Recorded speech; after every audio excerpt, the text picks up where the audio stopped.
Where am I? You are in the house of Elrond. Was that it for us running from the Nazguls? I feel like that could have been a level in itself. Well, I suppose it may have been a great one. We did more running from the ring wraiths on the way to the bloody Buckleberry Ferry. Yeah, we did. And, we've got an introduction of Arwen, which is kind of cool, I guess. Yeah. Oh, I see this scene. Liv Tyler, and he's going to say the name of the thing. What's this? What? It's Saruman is about to say the name of the thing. Oh, I see. Well, it's Gandalf who says it. There is only one Lord of the Ring, and he does not share power. Ah, yes, the weird moth that summons Gwahir that's never fully explained at all. Oh, shit. Oh! That's not how that goes. No, it's not.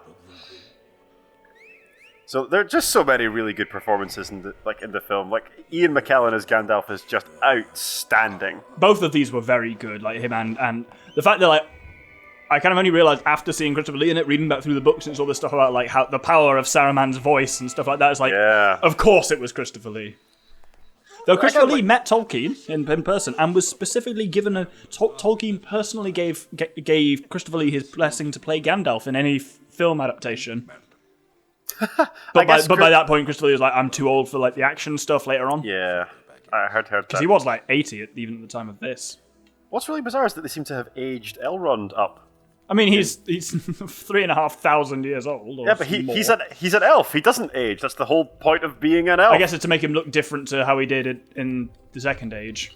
On the subject of the casting that was made regarding Gandalf, this is going to be a weird segue, but we talk a lot about Sean Connery on this show. Oh, here we go. Yeah. So obviously, Sean Connery is that he's departed this mortal coil, and whilst he wasn't a great guy, he was a pretty awful person. Like, it still makes me sad that he's gone.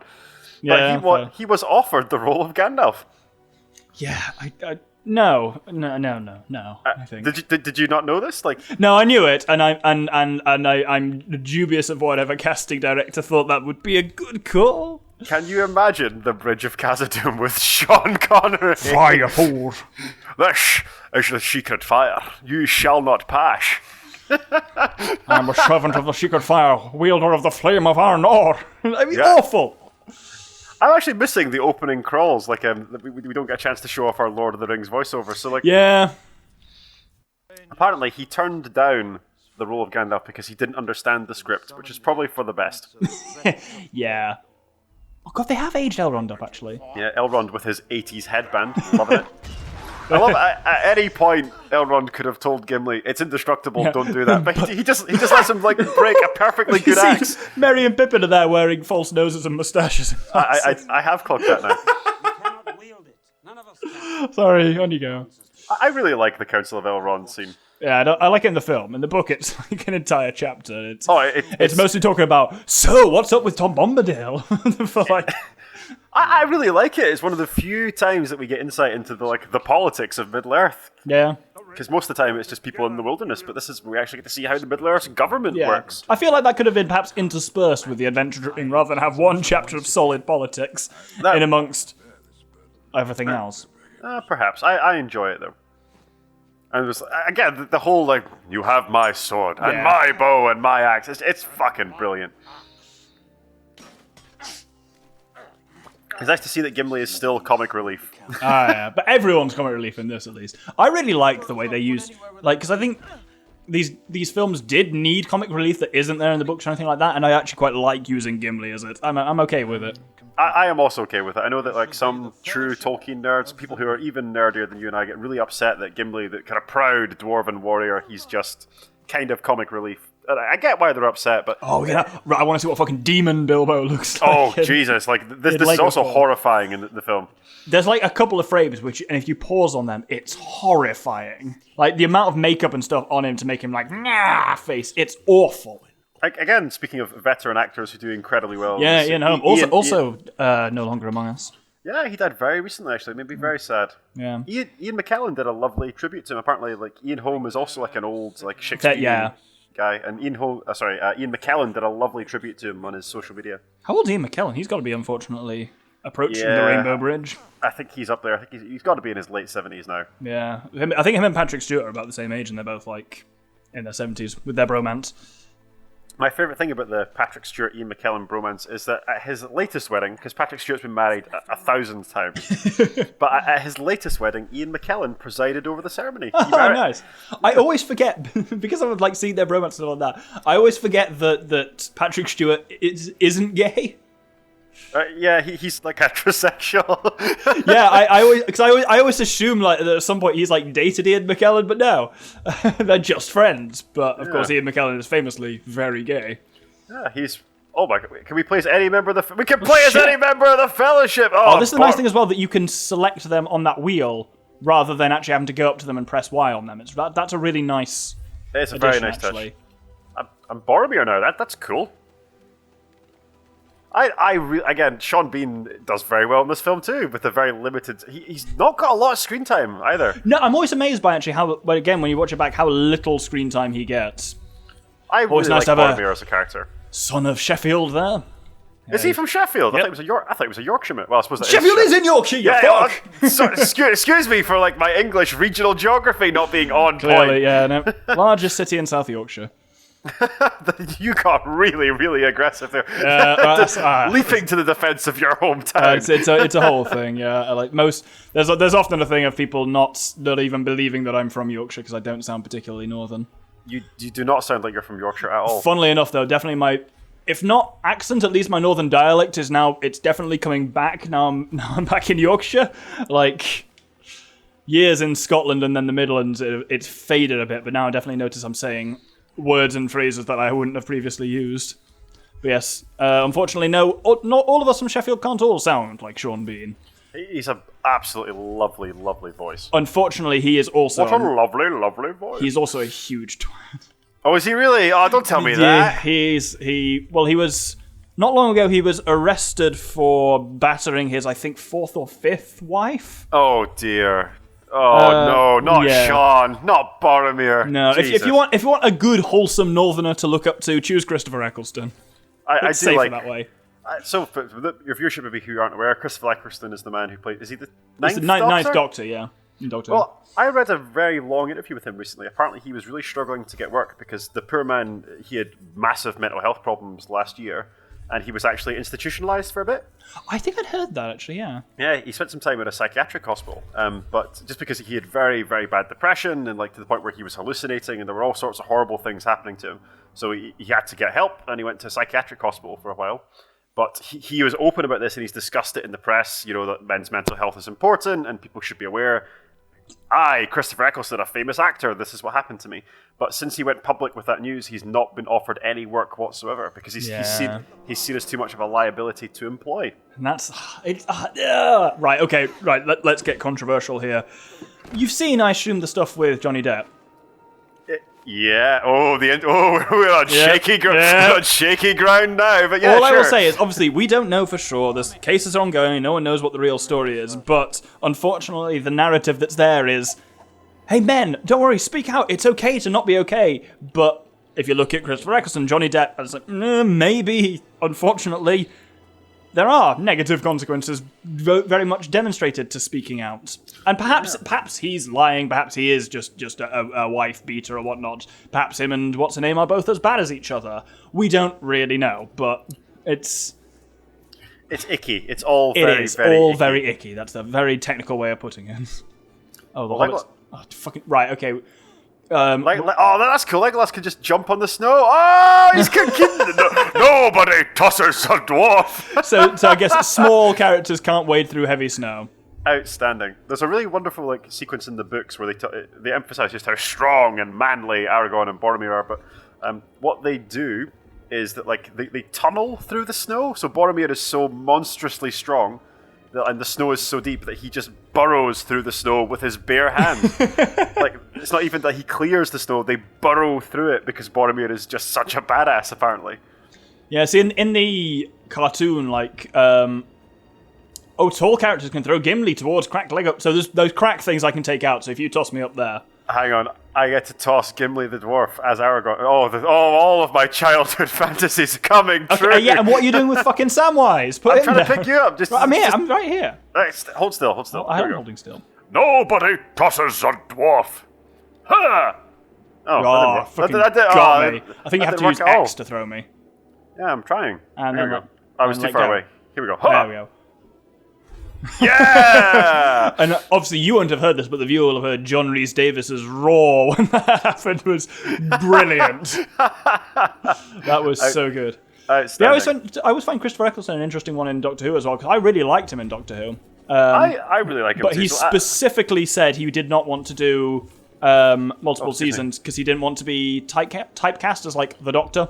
Yeah, I mean, I think he hasn't helped himself insofar as like he was very public afterwards about how awful a time he had working on Doctor Who. Yeah, I've heard that too. Oh shit.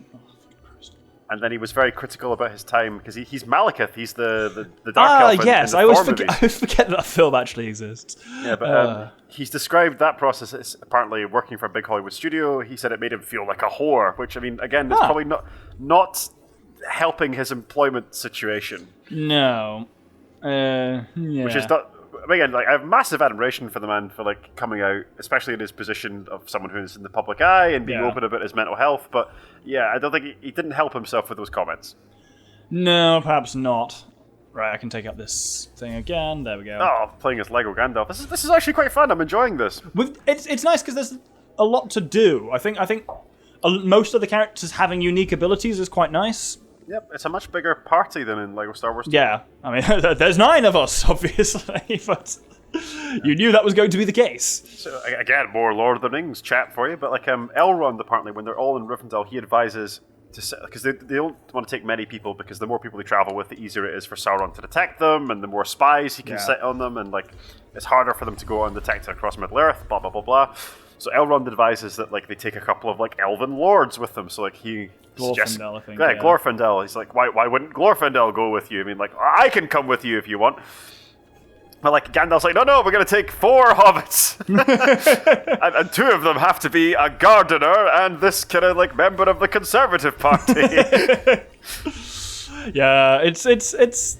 I like the symmetry of they have 9 walkers to match the 9 riders. Yeah, that's kind of cool, but again, like, let's face it, like, almost half of the Fellowship is completely useless. Yeah.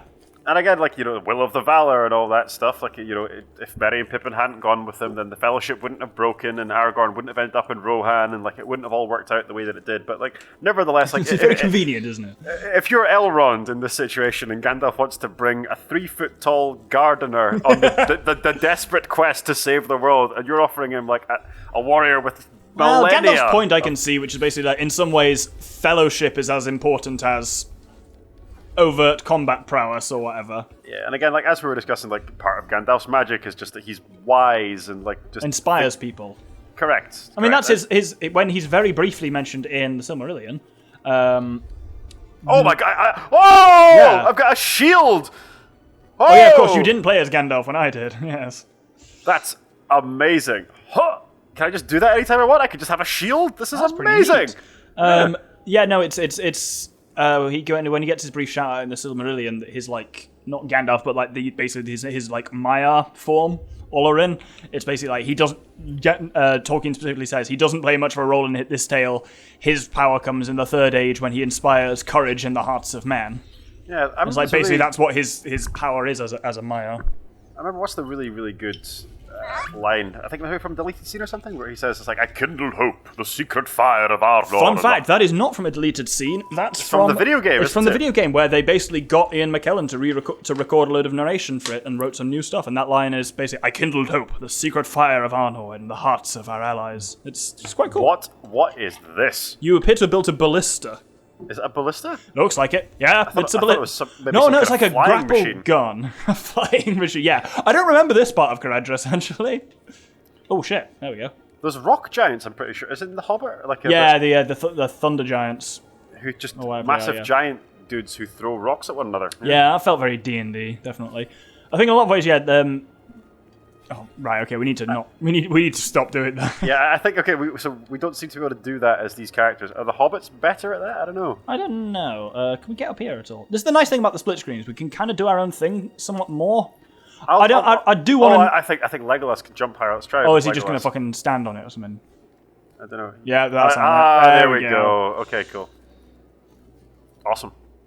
there's a brilliant thing where, like, in the Caradhras scene in the books, where Legolas is like, you can make fire, can't you just burn this snow away? And Gandalf has, like, the most sassy response ever, which is like, you can run fast, can't you just leap up into the sky and bring down the fucking sun to melt it? It's so good. And then Legolas just jumps up and, like, runs on top of the snow and just runs off saying, all right, guys, I'm off to grab the sun. It's great. I do recall that, actually. Like, Gandalf is a lot sassier. Well, actually, he's pretty grumpy in the films, as I recall. He's sassier in the Hobbit films, I think, as well. Speaking of Legolas in the Hobbit films, where he should not have been, he had no business being in those films, but... And the weird CG that tried to, like, youngen him, again, as an immortal character, which I'm always a little uncomfortable with. It's very, very strange. So I'd recommend watching, to the viewers and to the bard if you haven't already. You can find it online. Someone's basically it's about 4 hours. They call it the Tolkien edit of The Hobbit. So it's all 3 films, edited down to about 4 hours, which is obviously long, but it's 3 films. And it just tries to follow the story of the books as closely as possible. And it's pretty entertaining. But one of the main things from it is that, get off me. Oh yeah, you need to toss me up with that, actually, yeah. But yeah, the Legolas. Or I can just hurl you off into that's fun too. But yeah, the Legolas and Tauriel, like, ow, fuck.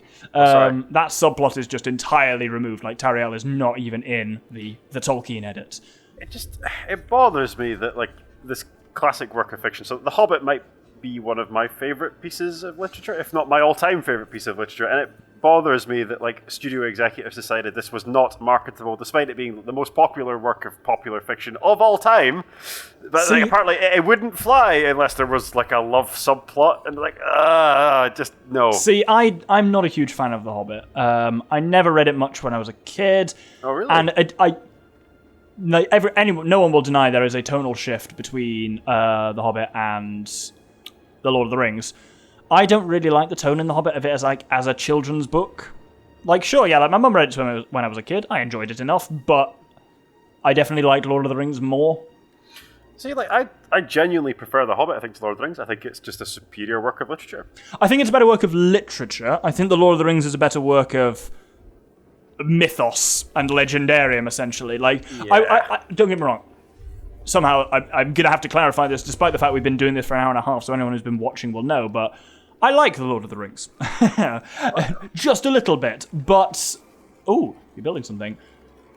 Saruman's there going, Well, also... I like Lord of the Rings, but I will freely admit, the books, while they are a very interesting bit of storytelling, they are not good literature. They are not well written. The way they use narrative is not good. Their stories are good, but they are not great books.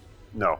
We were talking about this the other night, weren't we, as we were sitting watching it. It's like, yeah, you can't have... Pacing is just not a thing. Not at all. It's shocking. And it's like, and just like, even like his way of like describing scenes, like there's cool action scenes where he's just like, and this happened. Anyway, now I'm going to spend the next 4 pages on a fucking song, and it's like, the amount of times that like they just cross like a stream, and Legolas just stands on a rock, and he's like, I know a song about this stream, and you're like, Jesus Christ! Strong words from a man named the Bard. Yeah, 20 pages of poetry. I mean, I like I'm an English literature graduate. I love poetry. But hence the bloody username, I suppose. Yeah, there's a time and a place, Tolkien. Come on, can we get back to my fantasy adventure now, please? See, this is what can certainly be said in this game's favour, is we've been doing a lot of, I think, quite interesting gameplay. We haven't had to stop and think about it, or even really converse much. Yeah, we both... Oh, can you grab me through here, yeah? I sure can. No, or not. I'll go back to me later. Yeah, it's quite good that we've both been doing stuff, but we've both been able to kind of just, like, work out what we're doing. That's actually good. We need Sam over here. Hold on. I'll be Sam if you carry him over. Oh, sure. Actually, no. Or you could leap from the mountain. That works too. He's trying to bring down the mountain. Oh God, we're embarrassing. Come on, dig. Keep digging. I think you've got to be. We need his shovel. Awaken, cruel red horn. Bring your wrath down. That's what he's saying. I can't just translate Cinderin. I do just know that. Now, in the books, as I recall, it's not actually Saruman who's setting his will against them. There is a random mountain spirit called Caradhras, and it's just this random mountain spirit that is trying to stop them from attaining the summit. You have to remember how much Tolkien fucking loved pagan stories. So of course it would be the spirit of the mountain is against you because it thinks your quest is fucking dumb. That's absolutely on for any old Norse myth or something like that. Yeah, the mountain's cold because you're fucking stupid. That's a very Norse viewpoint. I'm entirely okay with it, to be honest. It makes more sense for the film, just for narrative flow and to just make things more concise and complete. That it's Saruman, but how do we progress from? We need Sam downstairs. Where's he at? Sam. We can just keep. Oh, am I Samwise now? No, I'm Samwise. You're Boromir. I'm back to being Boromir. Okay, where's Gimli? I can only go between No, just hold Y to bring up the wheel. There you go. Oh, excellent. Okay. Y just physically, pressing Y just swaps you with the physically nearest character. Okay, I'll just hang out as Gandalf. Why not? Wrong game, sunshine. Oh shit! Okay, this is one you have. Fine. Da da da da da da da. The hobbits. Two eyes in God. Two eyes in God. Yes. Have you seen the live version of that? So there's a wonderful video that was taken on an iPad on the set of the set of one of the Hobbit films, where Orlando Bloom performs they're taking the hobbits to Isengard. He performs it live. It's 10 out of 10. It's everything you want it to be. Pretty good. How do I get to you? Is there Hold on a sec. I need to do some shit over here. Give me a second. Okay, I'll let you do your thing. I got to basically dismantle this thing for firewood. Oh, okay. Oh god, so I fired up. So my house has got a wood-burning stove now, my new spooky witch's cottage that I've moved into. Fired it up for the first time today. Oh, it's so good. I love it. It took you till now to do that. Well, it only got fixed on Thursday, and today is Saturday. Because basically, they said they needed to replace a lining in it. The people came and they were like, right, we need to evacuate the full living room and stuff like that. I was like, okay, what? When they said replace the lining, they meant the chimney lining that goes all the way from the fireplace up to the very top of the chimney. Which turns out was quite a significant task. Oh, and again, one of the things we perhaps shouldn't have done because this house is. Did you use the Horn of Gondor? Yeah, it's really cool, isn't it? I could blow the Horn of Gondor as Boromir. That's just a thing that I can do. Yeah, this is one of a number of things where we've been having worked on in this house, and then we've remembered. Oh yeah, this house is grade 2 listed as a historic building. We probably should be a little careful. We found this out when a man was drilling a hole through the wall to run a fibre optic cable into the living room, and we were like, oh no, maybe we can't do this, but we did. What happens when I blow the Horn of Gondor? Other than I think it might spook enemies. Oh, okay. That would make sense. The Horn of Gondor. I could beat people with it, as it turns out too. Oh, that's on character. Oh, everyone else is holding their ears because it's horrific. I'm trapped. Yep, it stuns people because we're stunned. Oh, okay, cool. Good to know that I can do that. Right, there we go. All right, do your arrow thing. I'm doing my arrow thing. Make with the arrows. I saw someone go on a massive rant once. A ornithologist I follow on Twitter about where the fuck in Middle Earth does Legolas get all these red and blue fletchings for his arrows when you never see a single, even remotely tropical bird in Lord of the Rings. But yeah, now we're asking the real questions. I'm guessing this is going to be the end of the level, not only from where the camera is, but also this is where it's this will be the death of the hobbits. There we go. Here we go. Yeah, this is just generally much more cinematic than Star Wars. Yeah, definitely. This is another scene that I like in the film where it's just two of them 100 miles apart shouting wizardry at one another. Yeah. It's just cool. Fun fact about this scene in the films as well. So, fake snow is it's basically like polystyrene balls. But in order to get it billowing properly, you need to have basically massive fans running, which have an incredible power draw. So they're just very hot. And so this, on a soundstage, basically they're supposed to be there we're freezing on the mountain, but apparently it was 35 degrees there, and they're all in full costume, buried in this insulating material, trying to pretend they're freezing on a mountain, but actually just sweating their balls off. The old riddle here. I do like this one. Melon. Why doesn't that surprise me? Oh, okay. Shit, I put my controller down and went for a bev, but we have to do stuff here. We could call a break if you would like. But I went for a bev. I have a bev in front of me. I picked it up and started drinking from it because I was like, it's a cutscene. I can turn off a bit, but I didn't. But no, ooh, firewood again. That seems to be a common theme that we need firewood. Yeah, it's the whole making fires seems to come up a lot. Sam is, quite rightly, one of the most useful characters in this. I, again, only laterally have appreciated Sean Astin's performance in these movies, but every time now it just gets me. It fucking came out of nowhere for me when he appeared in Stranger Things. Yeah, well, I mean, Stranger Things is basically the Goonies. True, yeah, so it makes sense. And he is, like, a member of the Goonies. I think that's the in-joke there. Yeah, I've never actually seen the Goonies. You've never seen Goonies? Yeah. I'm not, it's, right, it's you know this with me, and the audience knows this with me by this point. I'm not big on, like, 80s stuff for its own sake. My parents were never big on it, so I never watched them when I was a kid. I hate Labyrinth. I don't know what to tell you. I mean, other than you should watch Goonies. I'll give it a shot. It's a very heartwarming film. Fair. That's not terrible. You could do a lot worse than heartwarming. But I think one of my favourite things about Sean Astin in this is, so he's like 20 years older than all the rest of the Hobbits, and he essentially, like, on set would basically be like dad to the Hobbit actors of like looking after them and like, stuff like that, and he basically credits that with essentially manifesting on screen as like Frodo and Sam's relationship. That's really cool. I know, I deeply like... Can you deeply like something? I don't know, but... well, I said it anyway. Can Glamdring smash this to bits? Well, you don't have Glamdring, apparently, you just have a staff. Oh, wait, hang on. What if I use my inventory? Yes, yes, I do have Glamdring! No, apparently not. No. That's not Mithril enough. Okay. I would be deeply torn if I actually own a physical weapon, like a fictional weapon. I would be torn whether I would want Glamdring or Kenobi's saber. Those would be the two weapons that I would struggle to separate. Having a lightsaber it's just a hilt, unless it's got some shit looking like polycarbonate blade. Oh shit! Did I show you the video the other day of the guys who made the lightsaber? No. So basically, so they made a lightsaber that was essentially a superheated bar of metal. That basically has like a current going through it, and I was like, that's really cool. And then people commented saying, yeah, but it's not retractable like a lightsaber, and they were like, all right, then we'll fucking do that. And so they basically it's essentially a like 5 foot long welding torch. So basically they build like a handle for it, and then it's connected to like a propane tank on a backpack, and then it basically just blasts gas out in a really like smooth laminar flow and ignites it. That's very cool. And it looks, obviously, you can't move it that quickly because it's a stream of gas rather than being like a solid thing. But it looks like a lightsaber, and it can just, like, they show it just like cutting through like 2-inch thick like steel plates and stuff like that. They literally like mimic the scene from the beginning of the first film. Yeah, when he holds it up to the wall and like ignites it, it just fucking burns through like, steel. It's amazing to see.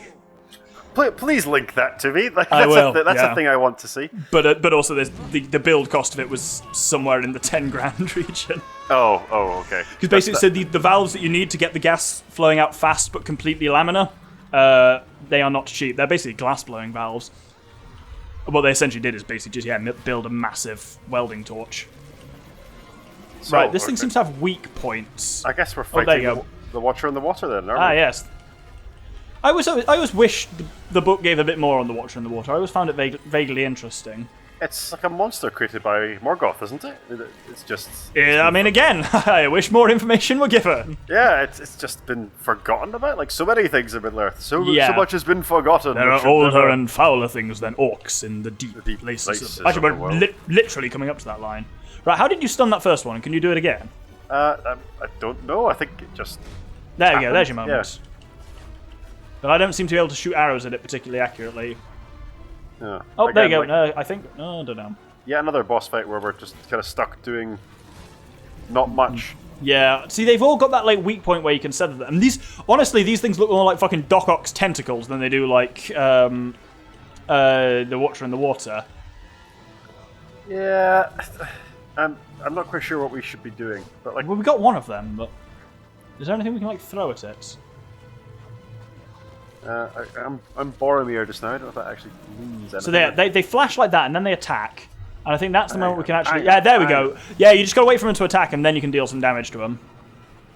Am I Aragorn? No, I'm a halfling now. Yeah. You're Aragorn. I'm Aragorn. Go for Boromir or something like that. See, they shake like that, and they flash red, and then they attack. And that's your moment. And then you can hit them. There we go. And then you sever each one.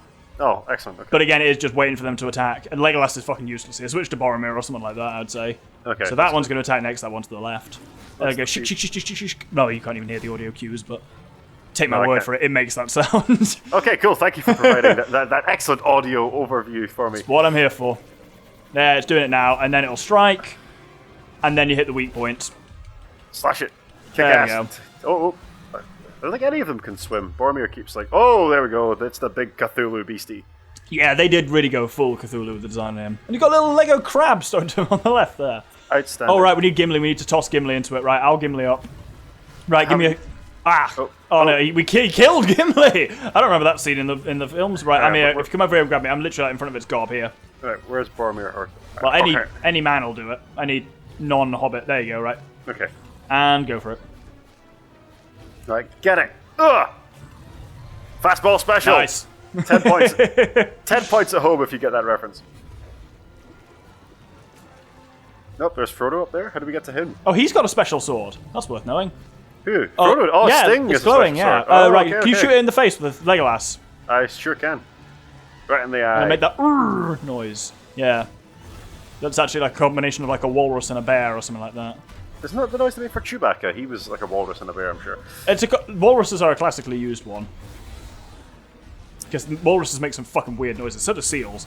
I looked after seals for a while, and they are loud bastards, and they make sounds you would not expect. Here, throw me up with you. Where's Gimli? Come here. Ah, there we go. Terrific. And... Oh, no, you fucked it. No, you did. Sorry. Yeah, that sounded much less dickish in my head, but there we go. Get it. There we go. Right in the Outstanding. mouth. Right in the kisser. Yeah, his sting's definitely glowing, so we can clearly use that for... Something.